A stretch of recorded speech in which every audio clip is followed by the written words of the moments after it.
Hi all and welcome back to a new video. This video we're going to be covering day 2 of the Punchestown Festival and the Wednesday card. We're on the Tuesday evening here, so the first day is just come and gone.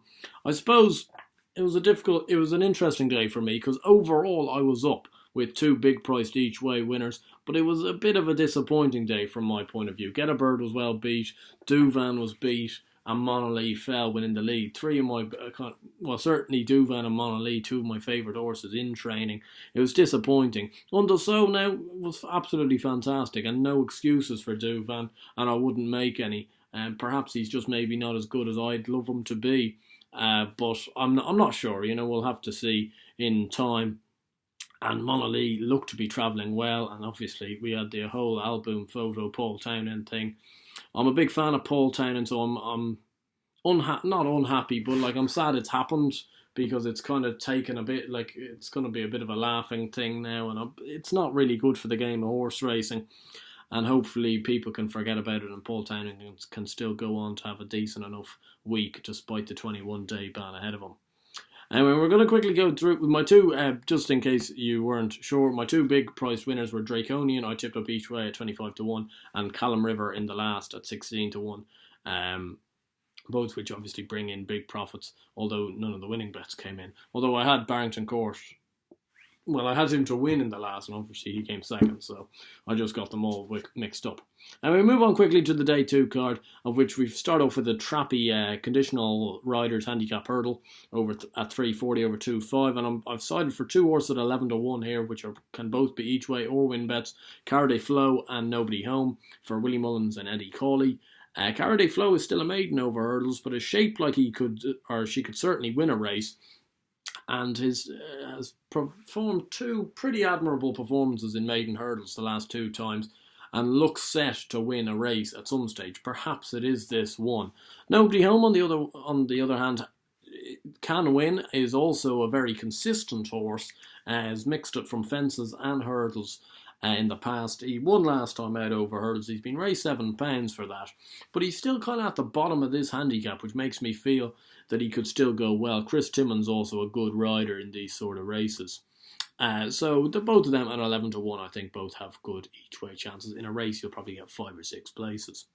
Move on to the Louis Fitzgerald Hotel Hurdle, of which I must say I can't look past Sire de Burlay here at 7-4. Put in a very good performance at 4th in the Martin Pipe at the Cheltenham Festival.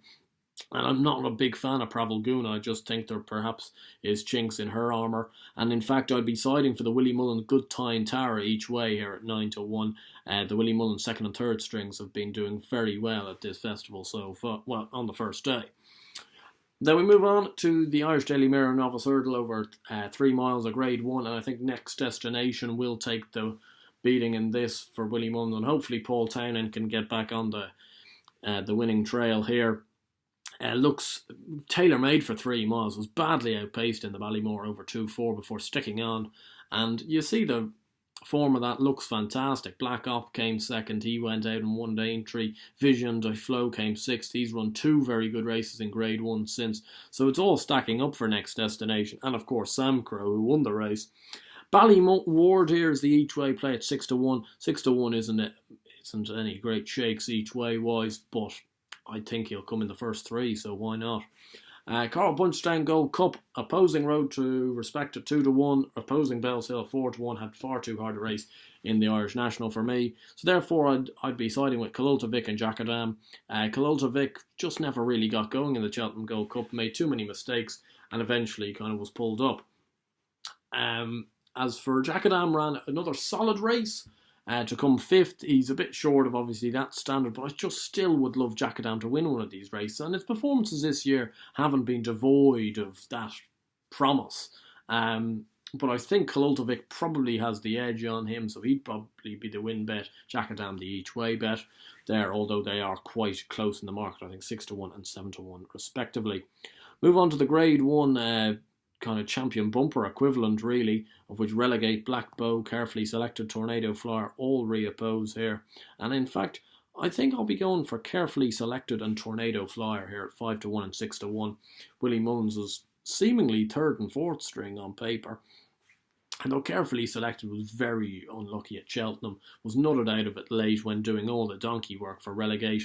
And Tornado Flyer put in a very good performance despite racing extremely keenly. Carefully selected would be the pick of those two, though. We then move on to the Guinness Handicap Chase, a Grade A race over 2-4, which I'm a big fan of Woodland Opera, and I think Woodland Opera will make it 3 Punchestown Festival wins in a row here at 9-1. I think it's been completely mapped out for this race, so I can see it coming in. Is near the top of the handicap, but just has shown that he loves the track. He loves this time of year. Also, I think, also at 9-1, maybe 10-1 in places, is Blast of Cumin, who you just have the inkling that he has one of these races in him. He just hasn't quite put it together yet. And then we finally conclude with the Mayor's Bumper, which seems to be a straight shootout, to be honest, between Colreevy and Tintangle. I'd be siding with Colreevy here because she finished well ahead of Tintangle in that relegate and get away Katie May race at Leopardstown. And I think Black Tears for Gordon Elliott here at 9-1 mightn't be too bad as the each way play. Anyway, I hope you guys enjoyed this video.